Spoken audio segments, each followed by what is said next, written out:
Yeah.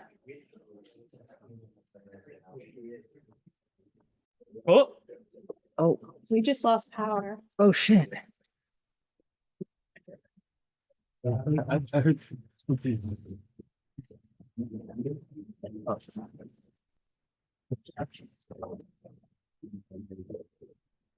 No, we lost it here. Power. Devon? Devon just lost power. You lost power. Yeah. I think to that stinger. Back. Oh, right here. Someone unplugged something over there? I'm not sure. Where did you? Where's this supposed to be? Yeah. Okay, we're back. With that? Okay. Yeah. Okay, that's why. Yeah. That's why.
All right. Hello, everybody. I'm Patrick Egan, professor of politics and public policy here at NYU. I see a couple of my students in the audience. It's nice to see you here. And on behalf of the John Brademas Center for the Study of Congress, I would like to welcome you to today's event, which is called Congress in Conversation, Meeting in the Middle, part of the NYU in Dialogue series. We extend a warm welcome to all joining us here at NYU's Kimmel Center, as well as those joining us on via C-SPAN, which is broadcasting this event live. Today, we are joined by four distinguished former members of Congress, 2 Republicans and 2 Democrats. Together, we will explore questions about bipartisanship in Congress and if the recent extreme partisanship has diminished the ability of members to serve their constituents. Our conversation is thus very much aligned with the core mission, or a core mission of the John Brademas Center here at NYU, which was inspired by former Indiana Congressman and former NYU President John Brademas. This goal is to provide a forum for informed and civil conversation on politics, public policy, and other core issues facing our nation. Our event today is in coordination with a cool thing I'm just learning about this today called the Former Members of Congress Association, which is a congressionally chartered NGO that engages former senators and representatives on a completely bipartisan basis in democracy strengthening programs across the globe. Very, very cool. The goal of today's panel is not to debate Democratic and Republican policies. There's plenty of that already going on out there in the universe. We aimed at instead to have a friendly discussion about how the political landscape has changed since your time in office. And of course, we'll also get your take on the issues that are driving the upcoming presidential and congressional elections. So each of our panelists has had a long and distinguished career. And in the interest of time, I'm going to be very brief in introducing you, and I hope you'll forgive me in advance. So directly to my left is Congresswoman Martha Roby, who served as a Republican representative in Congress, representing Alabama's 2nd Congressional District from 2011 to 2021. We are particularly excited to have the Congresswoman here today because she received her bachelor's degree in music at no other than NYU in 1998. She then went on to receive a JD from Cumberland School of Law at Samford University in Birmingham. Welcome back to NYU, Congresswoman. To her left is Congressman Joe Crowley, who represented New York's 14th Congressional District, including his hometown of Woodside, Queens, in the U.S. Congress for nearly 20 years. He served in the House Democratic leadership for 6 years, first as vice chair and then as chairman of the caucus. He is a graduate of Queens College and previously served in the New York State Assembly from 1987 to 1998. Welcome. To his left is Congresswoman Loretta Sanchez, who represented parts of California's central Orange County from 1997 to 2017. A self-described moderate Democrat, she received her undergraduate degree in economics from Chapman College and her MBA from American University. The Congresswoman has described herself as growing up as a, quote, shy, quiet girl, which is a little bit surprising, given the conversation I just had with you, but that's okay, and who did not speak English, and credits the government with much of her success in public life. And last but not least, we have Congressman Ryan Costello, who served as a Republican in Congress when representing Pennsylvania's 6th Congressional District from 2015 to 2019. Prior to his time in Congress, he served on the Chester County Board of Commissioners from 2011 to 2015. He graduated from the Villanova University College of Law and represented really a classic Pennsylvania swing district. We're hearing a lot about those these days, an area that is a central battleground for both the Harris and Trump campaigns. So welcome, everybody, and I'm looking forward to our conversation. So what I wanted to start with, forgive me, is a couple of questions just about Congress generally, because I think you all have a very unusual and valuable perspective on these kinds of things. So as a political scientist who studies American politics, political institutions, I would say that we live in an era where the power and authority of the executive branch, the presidency, is in ascent vis-a-vis Congress. Is this a good or bad thing? I think you're going to have an opinion of that. And how can Congress reassert its authority in this particular era? And I'm happy to have any of you tee us off. I think, Shy one. That's right, shy. I believe it's a terrible thing. The people closest from your federal government to you that you get to elect are the people you see right here. Right? Every 2 years, you guys get angry about something, we suffer as House members. So I think, and we also hold the purse to the government, which is incredibly important to you. It's about how much money do we take out of your wallet and what do we spend it on? So I think that the most important place, honestly, is the Congress and is the House of Representatives. And when we cede our power to the administration because we can't get things done in the House and the Senate, or when everybody is of the same party, Senate, House, and administration, and they're in cahoots with each other to stay in power, so they cede their power of check and balance on the administration, which I saw from both sides when I was, when the same party held everything, then I think you don't get as good a government as you deserve. Other takes on that question. Is Congress ceding its authority to the presidency?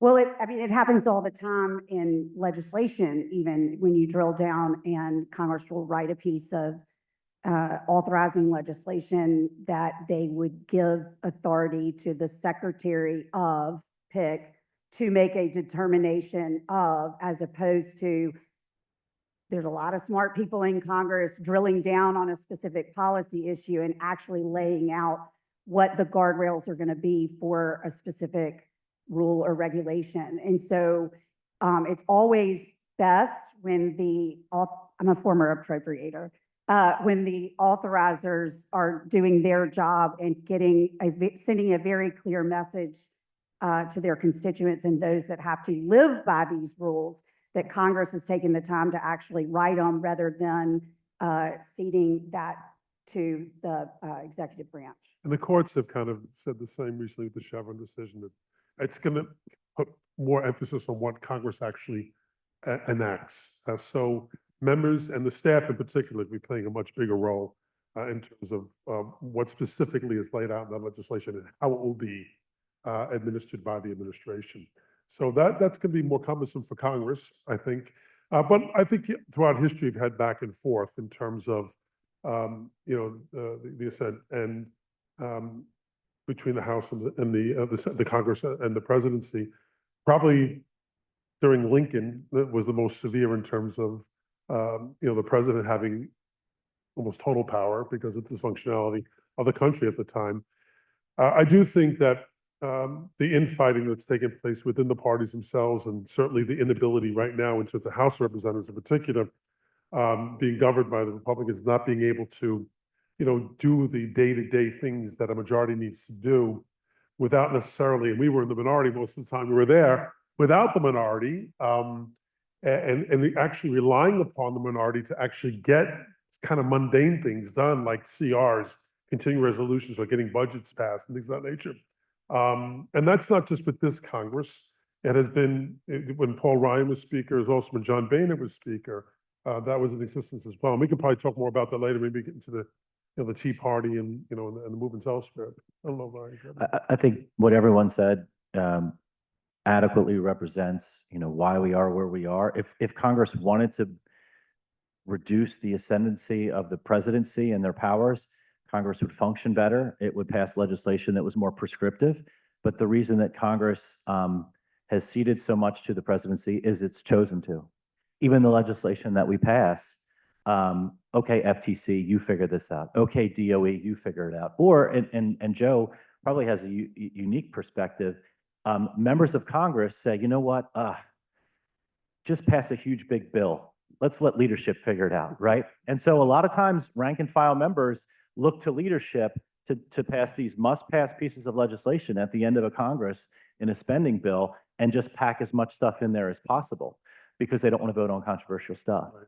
And so that's a big piece of it too. Congress is choosing to operate this way. Yeah, that's the vote no, hope yes caucus. I will say that I sat on a committee, the Armed Services Committee, where we actually drilled down pretty far down into policy. I mean, it's one of the few committees where you can say, we told the DOD what to do. We didn't say, okay, you secretary do this. I mean, what color shoelaces will the shoes of our Army people be? I mean, we got way down deep You were in dealing the with real money. details.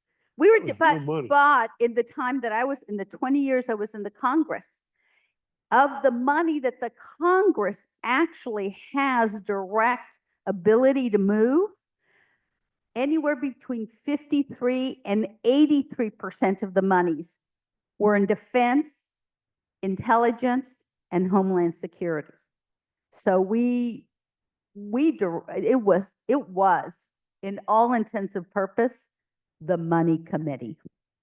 And it will be this is like the 65th year, and this is a little unknown fact because everybody views Congress as being so dysfunctional, that the Armed Services Committee will put into law the National Defense Authorization Act that they have done for the past 60 plus years. It's that bill. We generally only do one bill a year in that committee. I mean, little baby bills here and there, but really we are the one committee that functions with one bill where we put everything for the military in there, everything, what kind of medicine, what bases we're going to have, how much we're going to pay them, who we're going to promote, how wives or spouses of military will be treated, what schools will run for their kids, everything you can imagine in running a Department of Defense, which has everything in it, is passed in that one bill. And for 65 years, it is the only bill that each and every year has been passed by the Congress. The other management challenge for the House in particular is some of the folks that are always saying no, which prevent bills from passing, are also some of the ones that get the most attention. They get booked on television the most. They're also probably the last names that you've all heard of. And so if you're in leadership like Joe was, or Martha and I know the Republican leadership well, 80% of, at least on the Republican side, 80% of your time is spent dealing with 10 or 15 members that they're going to figure out a way to say no, no matter what you do, because then they're going to get on TV, then they're going to get a little piece of flesh, then they're going to say that they're the ones that made the bill better. And, the cable television likes that, and it makes for good copy, but it makes it terribly challenging to actually get pieces of legislation to the finish line. Actually, and that brings me to an interesting point. You're mentioning the NDRA is a good example. That is a bill, as you said, is passed annually to fund our nation's defense activities, among other things. And that's a bill that this year passed with the votes of folks in the middle in both parties and against the no votes of the extremes in both parties, both extreme liberals and extreme conservatives in the Democrats and Republican parties, respectively. What's going on there, right? That's very interesting. I think of all four of you as being more or less in the middle compared to some of your colleagues and former colleagues. Why do we have that dynamics on some of these votes in Congress where you actually have extreme Republicans and extreme Democrats agreeing to disagree, maybe? So don't confuse being pragmatic for not being conservative or liberal. It's just the idea that you know that you're not going to get everything that you want, but you're going to try to get the most that you can. And then you want to, on behalf of the people you represent in our country, move good legislation forward. I would say every one of us on this stage are pragmatic individuals that want to do right by the people who sent us at the time to DC to represent them. But as Joe was doing this, I've often wondered, and I've never actually taken the time to do it, is if, they do all these scorecards, like really that drives a lot of it, by the way. And those scorecards are created by people who have never put their name on a ballot and probably have never set foot in your district. So they don't even know where you're coming from and why you're voting a certain way. But I've often wondered how the extremes in each party on both sides of the aisle oftentimes vote together, and it would probably make a good campaign ad for somebody. We actually think it goes like this, when it actually goes like this. And that the extremes can meet, as crazy as it is. Bernie Sanders and I wouldn't say that necessarily Marjorie Taylor Greene per se, but they could have similar voting records in some respects. But I think it is, from my experience and having, and I don't know if you were there for the Tea Party time, when you had already, I don't know if you were there or not. When, I remember watching outside the balcony of the Capitol, watching these folks, form every day, which was primarily driven by the Affordable Care Act and Obamacare and the negotiations that were going on to radically change the health delivery system in the country. Folks were incredibly angry. We heard about it back in our districts. We did town halls and we did street events, and people were very vocal, even in Queens and the Bronx. And in that development, eventually people got elected to Congress and were affiliated with that movement in many respects on the right. It turned into, and I'm being very quick here, in terms of, it eventually turned into the Freedom Caucus for the most part. And as much as there's been, a reaction on the Democratic side, I can certainly speak to that from my own personal experience. The day that Trump was elected, I knew that there would be a visceral reaction to that, especially in a district like mine, which is very Democratic. And the only change you can make is in a primary. But that was also, and not to put Alexandria Ocasio-Cortez in one, like the answer or the response to the Freedom Caucus, but in some respects, that the sharper movement to the left within our party was, I think, in response to Trump and the Freedom Caucus. The differences in the House, though, the Freedom Caucus has incredible power. They actually do. They've elected speakers. A lot more members too. They have more members. They've undermined speakers. They've ousted speaker, and the one that's there now is in a very untenable position in many respects.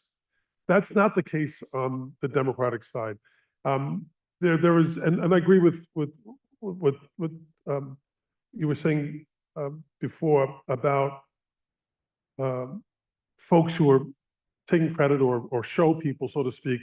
There are showmen or showwomen in the Congress, and there are work people who actually get things done, type of thing. And more often you see in those extremes in many respects, you do identify more of the show people as opposed to actually legislating. In order to legislate, you have to get along with the colleagues on your own side first, because the other side doesn't want to talk to you unless they know your own side trusts you. Yeah. And that's how you legislate, where you can actually make contact with the other side and actually get some compromise. Yeah, and it's like 90-10. And to your initial question, whether it's the Freedom Caucus now, usually it's when you're in the majority, when being slightly oppositional to your own party is where you can leverage most. The Freedom Caucus is very strategically effective. And I would say that when Democrats held the House and the Senate in the first 2 years of the Biden presidency, the woman who runs the Progressive Caucus from Washington. Jayapal. Oh yeah, she held out. She held out, and I don't believe Speaker Pelosi was quite pleased with her for quite some time. So that's where you find you can be really effective being an oppositional figure within your own party if you can present yourself as ideologically pure. And so why did you get a bill passed with 70% of each side? Is because ultimately 70% on each side views an 80% of what I got, 20%, which I'm not too pleased with, as a victory. And you move things forward, as Martha was alluding to a little while ago. So I think I spent more time in the Congress than any of my colleagues here, and also came in earlier than they did. So I actually saw a much more functional Congress or House of Representatives I did too. than they did. I came in after Newt Gingrich had already been Speaker for 2 years. He came in, so the Democrats had controlled for 40 years. They thought they were mini gods, so they just really went over the top, and you had a revolution go on, and Newt Gingrich came in. And one of the ways that Newt Gingrich got in was what I call the politics of personal destruction. That's when the name calling on people, that's when you don't go back to your district. A lot of this bad stuff really started to happen, which is now what we see all the time. So then I come in, and he's been doing that. But even then, when I came in, we would start a bill in the middle. And in the House, you have to get 218 votes. So, because that's 50% plus one of the 435 members. And if you've ever seen the House of Representatives, if you've ever seen the State of the Union, you see that we sit like this. And the Republicans sit on that side of the aisle, the right side. And the Democrats sit on the left side of the aisle. So that's how you get of the aisle, right? And then the more liberal you are, the more you go towards the left, you sit there. Unassigned seats, but people click just like y'all click in college, right? And on the right, the more conservatives go that way. So everybody's got sort of their clique they've chosen there. But in the middle, you had what I was, which was a blue dog, which was more conservative on the Democratic side. And then you had your liberal Republicans sitting just across the aisle, that aisle that you see the president walk down in the State of the Union. And so we would generally start a bill this way, and then you would negotiate out to pick up the additional votes you needed to get the 218. And that's usually the way we pass bills. Now, a bill starts on the extreme here or on the extreme there, and they try to come up and pick up their own.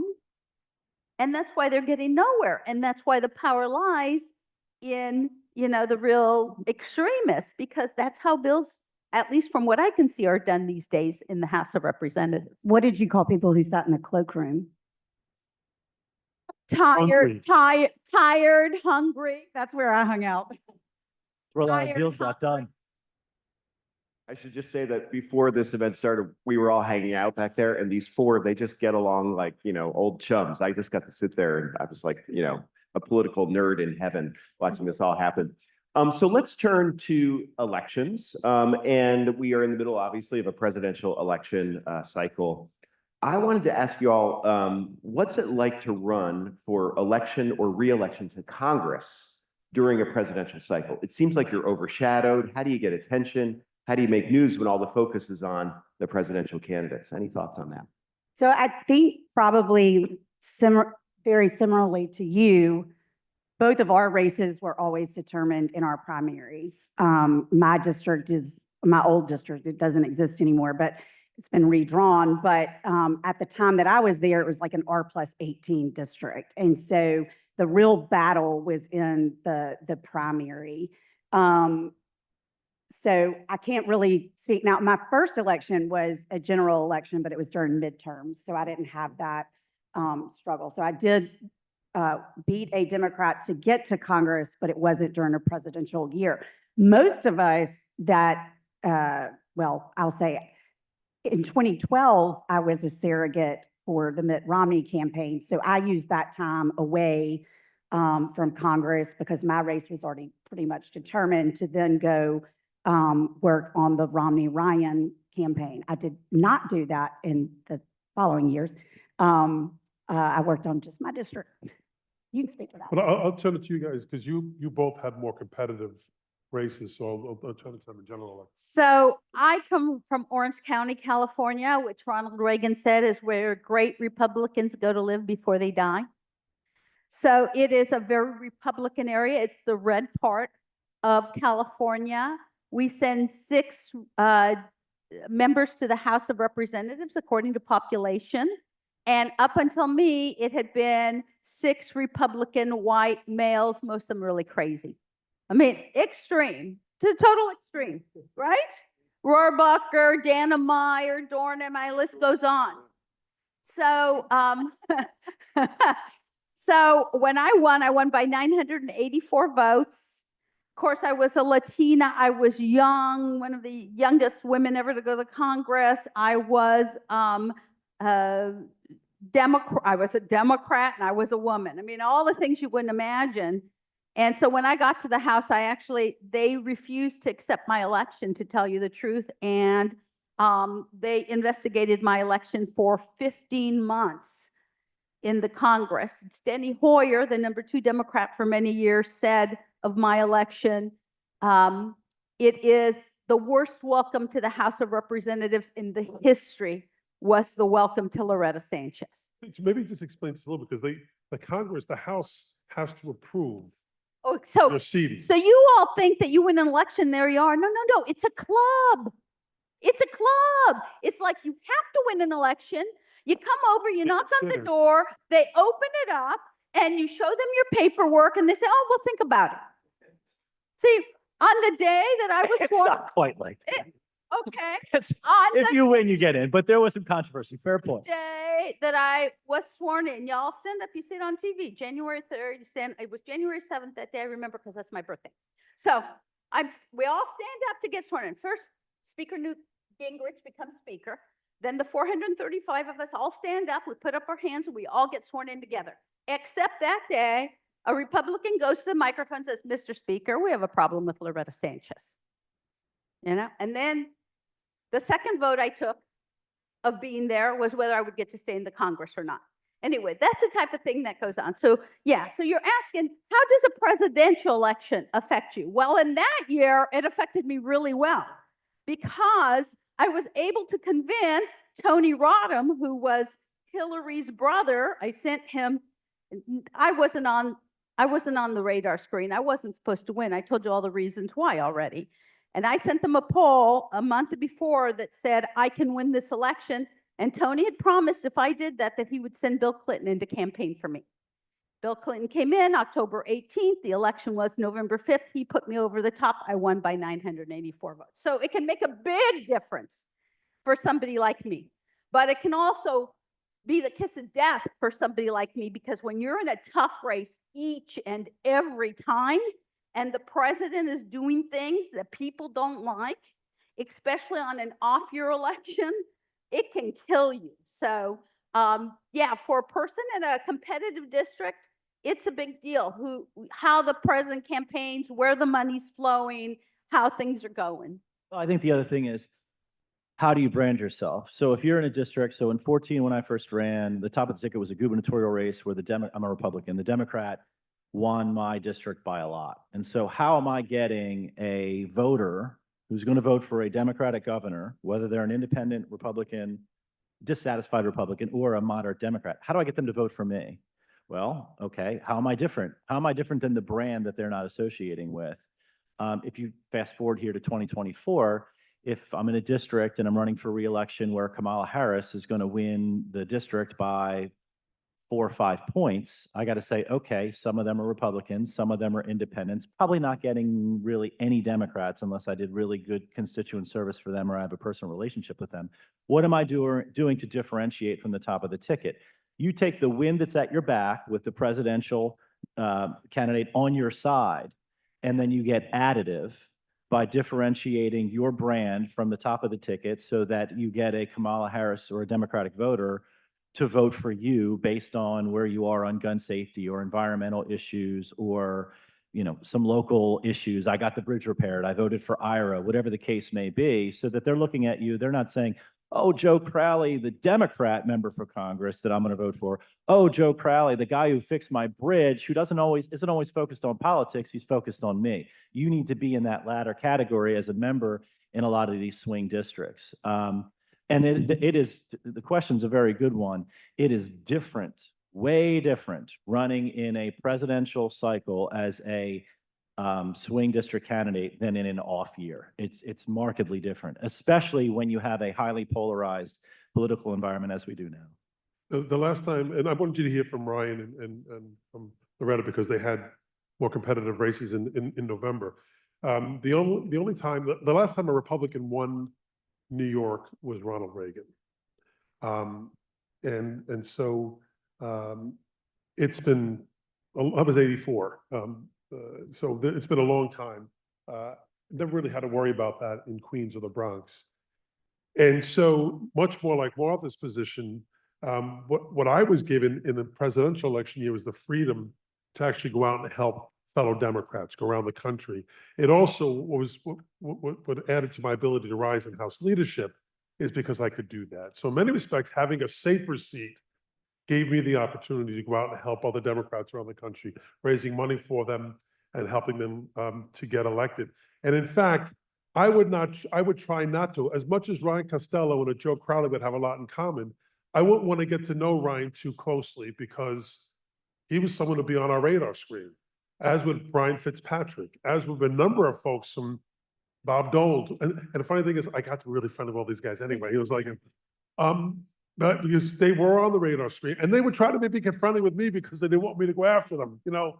So, but that's part of the nature of the politics. And the real problem in our politics today, there are fewer and fewer and fewer seats like their 2 seats. Yeah. There are not many competitive races. There's a handful in New York. There's the handful in California.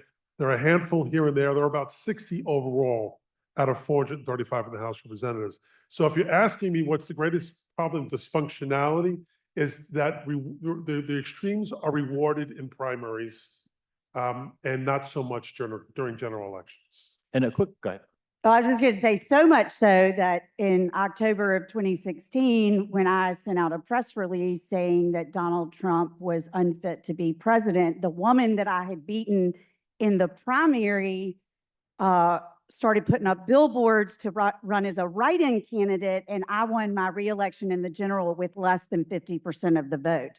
And then to your point about the way districts are drawn, the federal courts have now redrawn a district, mostly my old district, which is now went from an R18 to a D2, and we have a competitive general election in Alabama for the first time in a really long, since 2010. One other quick point, just to kind of flip this thing around, because there's challenges no matter who you are in Congress. If you're Joe Crowley or Martha Roby, and you're in a D+20 or an R+20 district, let's just take the case of Martha. If a bipartisan infrastructure bill, right, which is a Democrat bill, comes out and you get 15 Republicans, and I'm in the House, I am voting for that thing, and I'm going home and telling everybody He I didn't voted know for what it. was in it. He was voting for it. 1,000,000%, because it's bipartisan, and like I'm showing I crossed the aisle. If you're Martha, and I'm not saying how she would vote for it, who knows, but if you're going to go back to an R+20 district saying I voted for the Biden bill that was a Democratic bill, you're going to have a primary problem. So the challenge when you're in a really heavily partisan district, Come out against the yeah, presidential. you said it, not me, is it's very difficult if you're in a very heavily partisan district or you're in leadership to vote at all against your party or with the other side, because then you get leadership challenges, you get primary challenges. So that's the other challenge to bipartisan is the makeup of these districts. The more highly partisan in the index it gets, the more difficult it is to cross the aisle because you get primary threats. Yeah, I learned about that like even before I got to the Congress. I won that election. Of course, there was all the stink about did she really win and everything ugly. But when you get sworn into the House, you get 2 tickets when it's your first time. You get 2 tickets for people to be up in the gallery and to get to see you getting sworn in, right? Well, I needed 14 for my family. So if you're a returning member, you get 1 ticket. If you're a new member, first time, you get 2. So I got 2, I had to find 12. So what does that, so I'm like, how am I going to find 12? Well, you have to pick them off of the people. Gotta make friends. Got to make friends real fast, right? So somebody told me the people who've been there for a long time, they usually don't have somebody up there, right? So start calling around. And this is before you even get sworn in as a congressperson, right? So I'm calling around. I call this guy, Ron Packard. Ron Packard was a Republican from Orange County, an old guy, really, really turned out appropriator, really, really nice guy. And he said to me, of course, Loretta, I will help you. You may have my ticket. I'll help you however I can when I'm in the Congress, when we're working together. He said, but here's the thing, as long as it's for Orange County, it's for America, we're going to work together. He said, but when election time comes, he goes, I am going to use every effort to oust you. That's how I The learned name of the game. how it works. I think we've got questions from our audience. So we've got folks with mics. If you're interested in posing a question to anyone on our panel, just raise your hand and we will come to you. Don't be shy. Jared, go ahead. Yeah. Thank you all for coming. My question is, to what extent and how big of a role does money and specifically raising money play in the actual inner workings of Congress? Not necessarily the election itself, but like I know to be a committee chairman or a chairwoman, you have to raise a lot of money. So what exactly is the role of money, not really to get to Congress, but when you're in the Congress itself? Yeah, I could talk a lot about this. Very few people have the stature or the status to be able to raise money nationally in increments of $3 to $5 per person. And that's a phenomenon of the internet and of social media. Most of us, I think, started when those social media was nascent when I was, and I would say when I was starting out. Yeah, the big part of the game was raising money. It was like, how do you raise enough money to get your message out? In a big city like New York, for instance, in Queens and the Bronx, I never did television, either cable or network television, until my last election, my last primary. Spent $2.5 million in it. I was not used to that. So the real need to raise money was really more about ensuring you had enough in the bank that you would ward off maybe an opponent. You know, they think twice about taking on since you had that. The other responsibilities come from within the House itself, in both the caucus or the conference, Republican Conference, Democratic Caucus. There's a created sense of camaraderie within both entities that you have to do your part to help win the majority or sustain the majority. And what you have is so close. It's always been close ever since I've been there. It's never been a supermajority either way. That can be taken or lost, very, very quickly. I was in the majority for 4 years out of 20. I helped get us to the promised land in 2018, but I'm like Moses, I couldn't go myself, but I did my part. At that point, I raised and contributed $650,000 to the DCCC at that point. But, there's no question that money has continued to become an issue. The requirements on members, and not only on folks like myself, but even folks who, these poor folks, they were driven, they would be woken up in the morning and driven to the DCCC. They'd have breakfast there for them. She had to work till well past 9 at night because it was 3 hours behind in California. So she was raising money up until sometimes into the early evenings. And the more you were there, the longer you were there, the easier it became to do that. But I will say to you, I never thought about it. It was like I had to do it. The only people I knew who gave me money were the people who gave me their money, their actual money. Like if my neighbor gave me $150, I knew that. If that lawyer down the block gave me $2,500, I knew that person. Money, it kind of sounds, kind of odd. I never put that much emphasis on PAC money. It's like, you just got to get as much money as you can in to help your party as best you can. And never really gave it much emphasis after that. I would say too that to answer your question, the first question a member gets when they go to leadership and say, I want to be on the appropriations committee. The first question is, are you up on your dues? Your dues being whatever your allocation is to raise for the NRCC, National Republican Congressional Committee. And it's weighted, the amount that you're required is weighted by your seniority and what committees you sit on. So once I did become an appropriator, my dues went through the roof and had to spend a lot of time raising money for the next cycle. Okay, I'm one of those weird members that actually likes to raise money. I have a soundtrack, with all the money songs. Shoot, shoot, shoot, money. Playing in the background, and I'm calling, and I knew all my donors. Oh man, I knew everybody. I knew the names of their kids. I knew everybody, right? And I was at one point the #2 raiser for the Democrats after Nancy Pelosi. The reason was I became a cause celeb when the Republicans wouldn't let me in the House type of thing, okay? So it was a big stink. I was on TV all night long. Everybody loved me. Oh my God, she's a little Latina, na. So I became a big money raiser. And here's the thing, before you guys came, there, at least on the Democrat side, there wasn't like, you're an appropriator, you have to give us so much money towards helping other candidates, right? It was just like whoever gave. We didn't have any kind of a thing. But Nancy would call. Loretta, honey. Yes, Nancy. Loretta, honey, I need $100,000 today. But Nancy, I'm not on good committees, and I'm not an appropriator, and I'm not on this, and I'm not. Why don't you ask Charlie Rangel? He's on Ways and Means. And she goes, honey, because you have it, and you can raise it, and we need it. There goes my $100,000 to Nancy that day. So when they started putting in dues, I loved it because I was not a chairman of any committee, right? So they had to put in lots of money and I didn't have to put, but still Nancy would call and she would say, Loretta, I go, yes, Nancy. She goes, I need $250,000 by tonight. We got to run some cable and so against Ryan and we need it now. And you know, when your leader calls you and you got it and she knows you got to give it.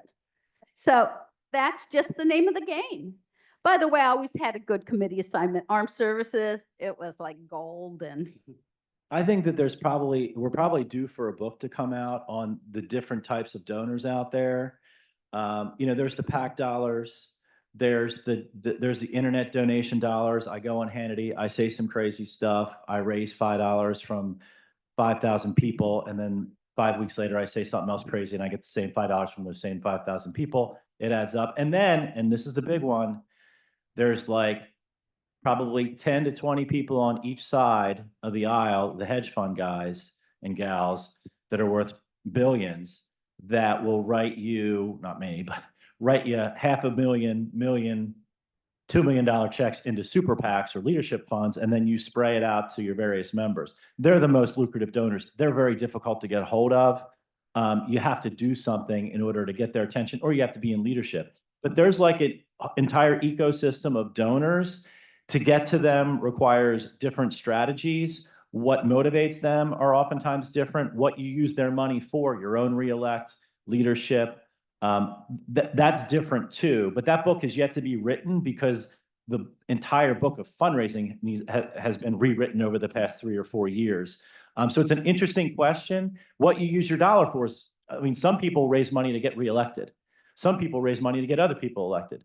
And you also have to raise money to get on the committee of your choice. So there's a lot more to it than meets the initial eye, is what I'm getting. Some people raise money for other people, should have kept it for themselves.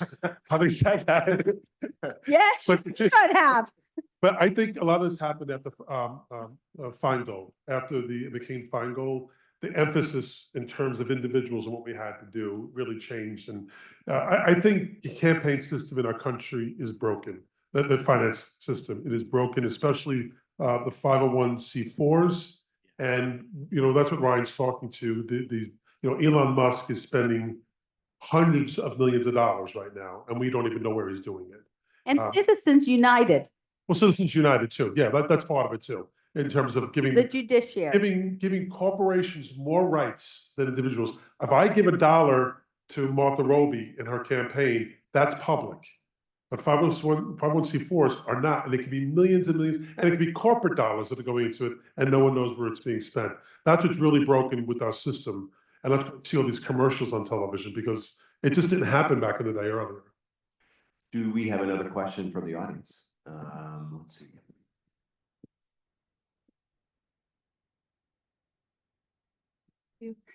First of all, thank you so much for joining us here at NYU campus. So as we mentioned, there is certainly a lot of polarization currently in our political environment. And I wanted to ask our two Republicans on the stage.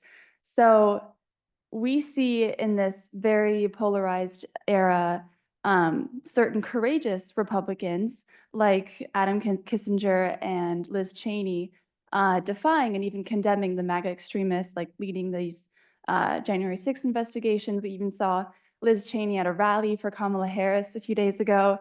And so I wanted to ask you two, like, what do you make of this, of certain Republicans trying to alleviate the polarization and going so far as to risk their own seats and leaving their seats in Congress?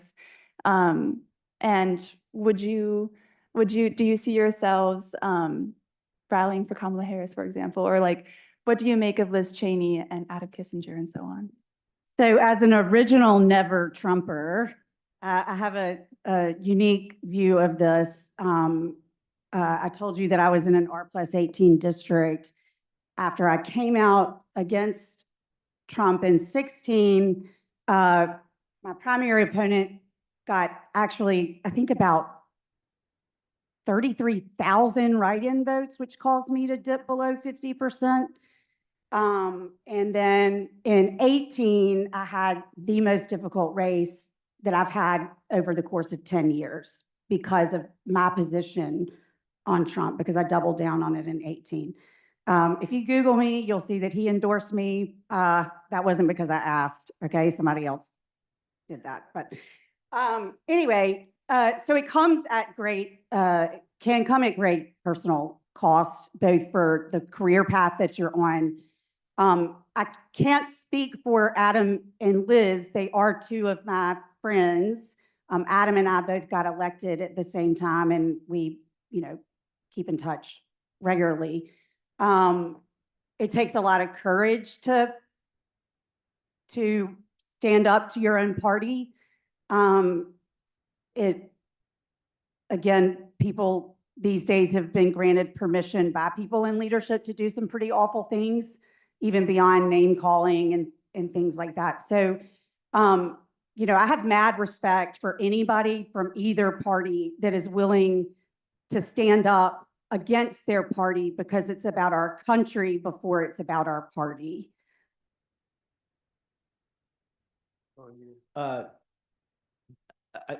So I would just say this.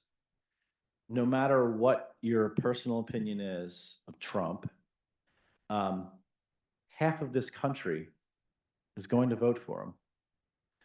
And I think whether it's 49%, it's very close. Maybe he probably doesn't win the popular vote. And I think that there are a lot of Republicans that separate things that he said and done from either things that he stands for or the fact that he is not Kamala Harris. Because there are a lot of Republicans who may say, Trump, I don't like this, I don't like that. But I really don't subscribe to her brand of progressive politics. And you can not support Kamala Harris without looking at Donald Trump as the world savior. In terms of Adam and Liz, I know them both. I like them both. The main thing, to be quite perfectly blunt with you, is their safety, because there are, political violence is not just if you speak out against Trump. It could be when you speak out in favor of Trump. I mean, Trump just almost got assassinated. So that's the real problem with our country, I think, with our politics, not our country, is the translation from opposing a candidate or supporting a candidate to being an enemy of the state or worthy of someone's violent acts against you. That's a discussion for another day, but I got to be honest with you. There are members of Congress who worry day in and day out about their safety and whether they're going to be able to go home to see their kids if they vote a certain way. That is not what this republic was founded upon. In fact, this republic was founded upon, going to Washington, voting on behalf of the interests of your citizens, and then one day returning back home and living your life free of harassment. And that's the real challenge of our time, as I see it, from a political culture perspective. I like to think that if I were in those positions, I would do the same thing. I'd like to think that. I don't know. I wasn't in their position.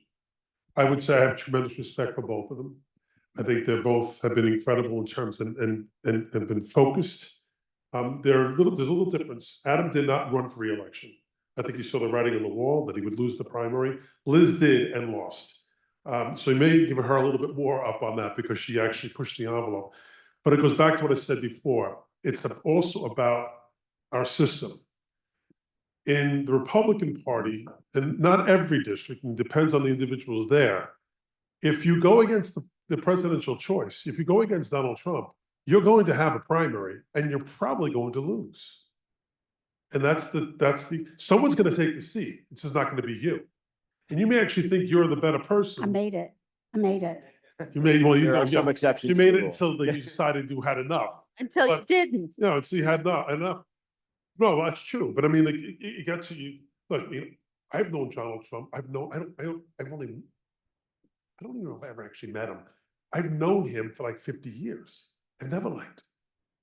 One time we were making dialing for dollars, and I was on one phone and my guy was Donald Trump, please. And I go, hold on a second. I go, hang up the phone. I go, hang up the phone. And he does, and he goes, why? I go, I don't know. I just never liked that guy. I don't want anything from him. I don't want anything to do with him.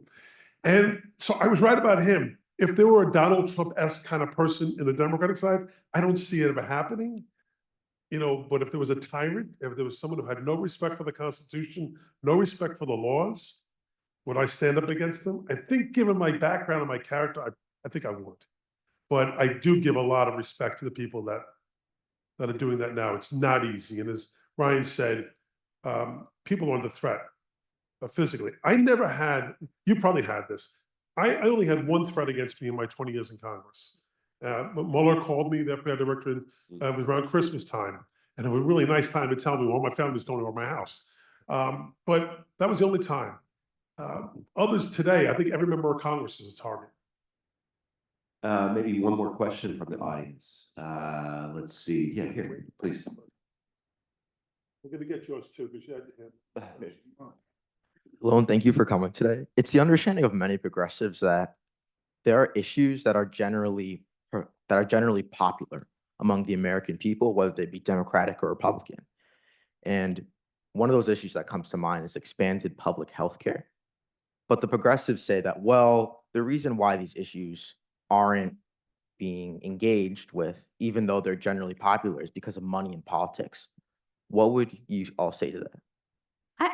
I'm not so sure that I agree that I would have to look at the polling, but expanding public health care. I mean, there's so many people who do not like the ACA and stuff. We had such a hard time passing it.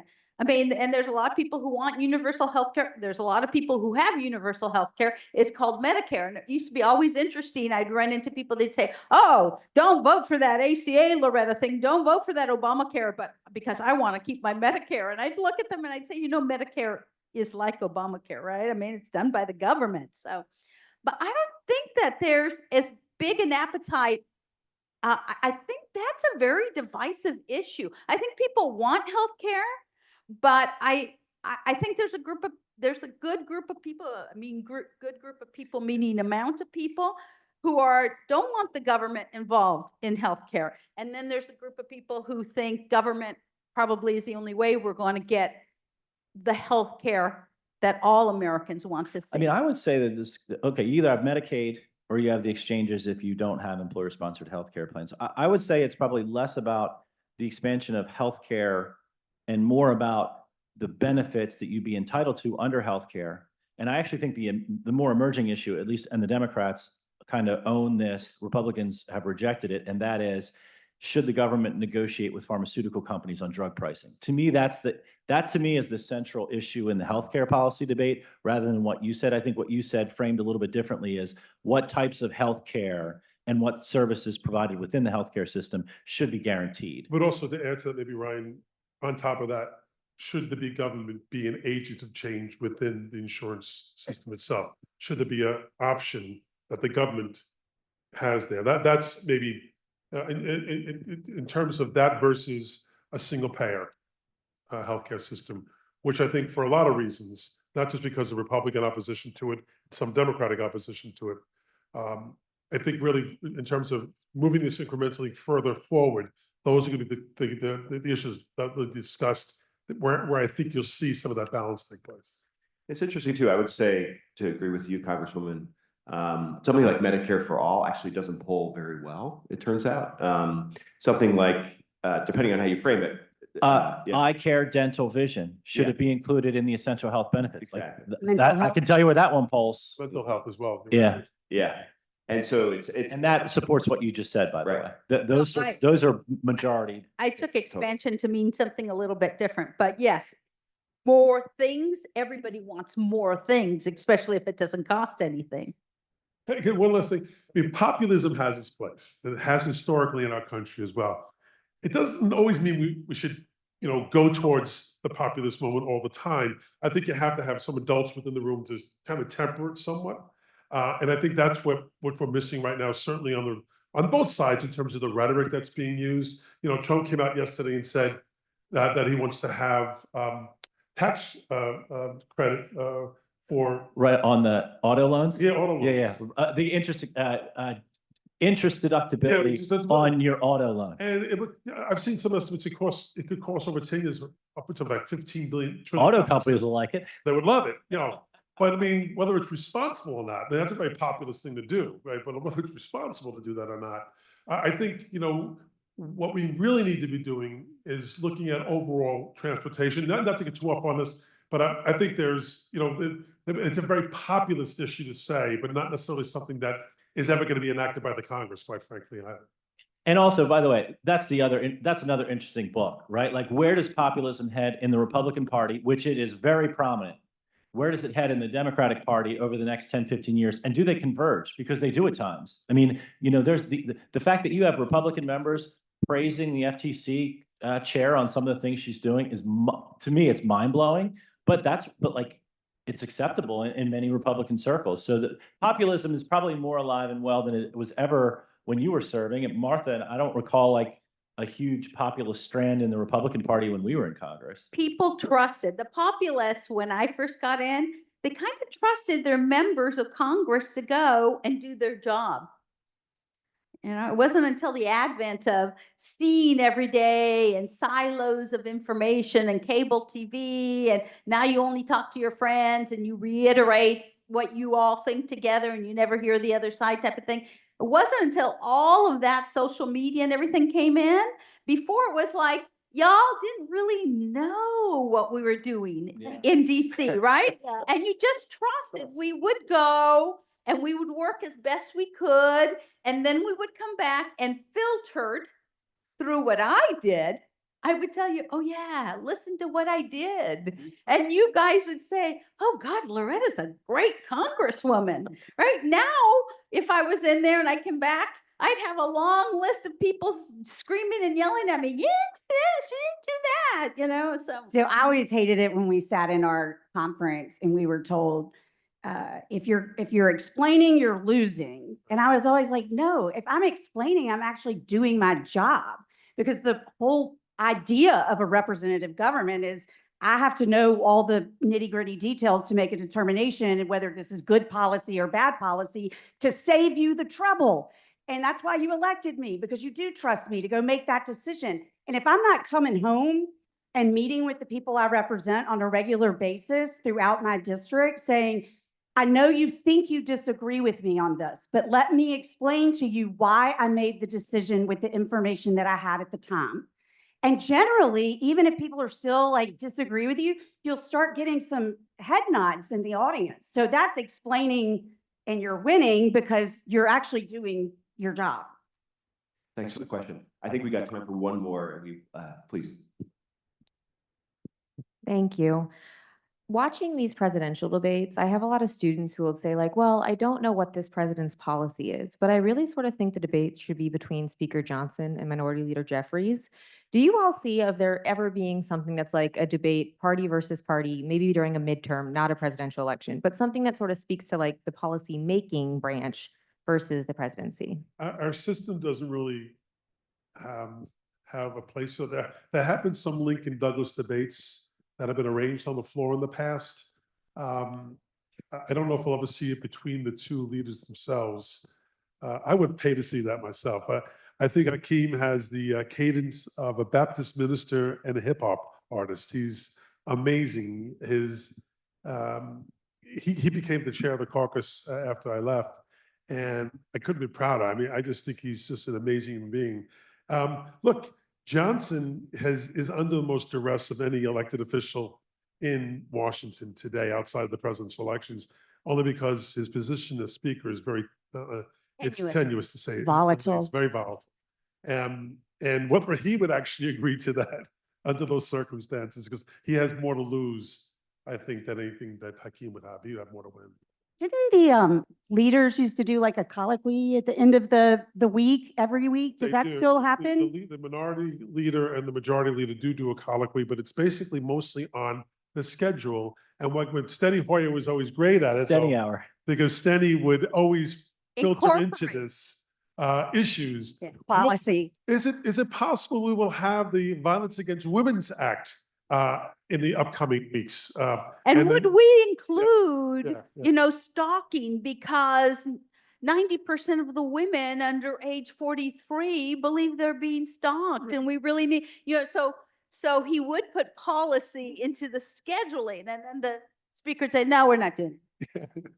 But what's interesting though is if you were to have that, and I'm sure I would defer to Loretta and Joe and Martha in terms of where they see the divisions. There are differences between the parties, I think, especially on tax, but there are differences within the party. Like in the Republican Party on trade issues, on certain national security geopolitical issues. So if you were to have the speaker and the minority leader having this debate, there are probably some subjects they would not like to talk about because things still need to be fleshed out within each political party, which is a fascinating commentary on, you know, modern day contemporary political parties and some of the tensions that exist. And you just brought something to my mind. People are talking about the departure of Joe Biden. And why was it that it was Nancy Pelosi, that she was the person and not Hakeem Jeffries and not Chuck Schumer? And the reason is because Chuck Schumer and Hakeem Jeffries, they have constituencies within their caucuses. Nancy Pelosi doesn't have them anymore. She has the gravitas, but not those constituents anymore. He did. He couldn't go, you only want me to leave because you want to win back the House of Representatives, or you want me to leave because you want to keep the Senate. So they really couldn't do it, in my opinion. Only Nancy could have done that. And that's an example of why you won't see that, because they do have constituencies. Both do with that. And Nancy probably said, Joe, honey. That gentleman's gonna lose his arm. I don't know if he... I think unfortunately we are done. We don't have enough time for questions. I want to just close by asking you each. I'm sorry, we're running out of time now. We have to finish the conversation.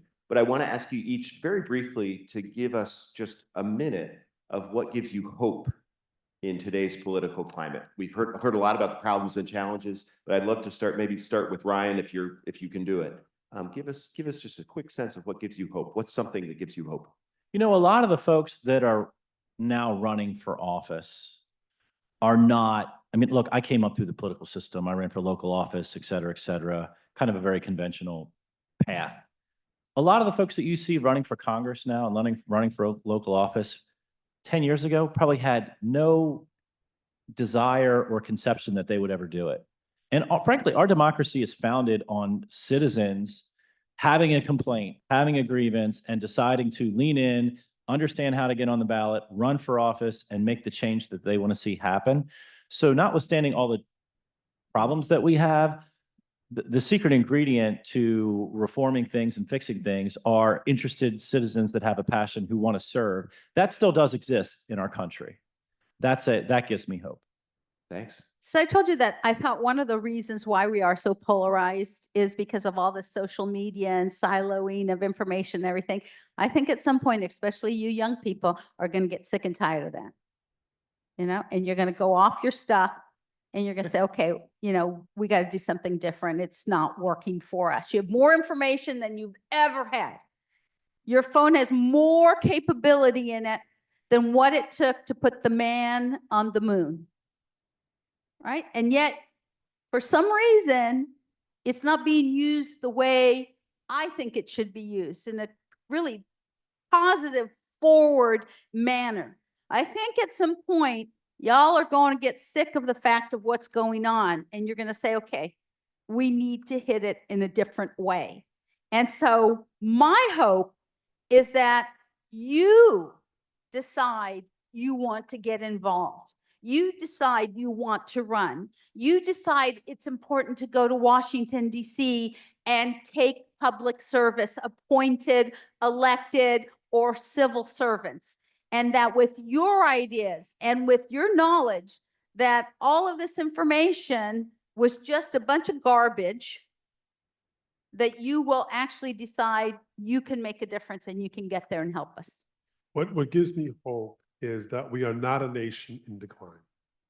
That may come as a shock to you, because you're being pummeled by one individual in particular that's saying that we're losing it. We're not the great nation we once were.